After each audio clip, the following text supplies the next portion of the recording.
Из города высокотехнологичных компаний знаменитой Кремниевой долины приехал наш соотечественник, инженер-экономист Алан Харебов. Для резидентов IT-парка Алания он провел увлекательный мастер-класс. Лекция плавно перешла в дружескую беседу. Выходец из Южной Осетии, Алан больше 20 лет живет в Соединенных Штатах. Последние годы он занимается стартапами. Самое главное в этом деле – не забыть, для кого это делается, считает он.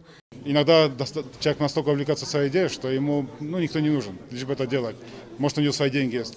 Но в конце концов это делается для кого-то. Если это для кого-то не оценит это дело, я могу не оценить по разным причинам. Потому что, может быть, очень новое, не знают. Тогда надо доводить.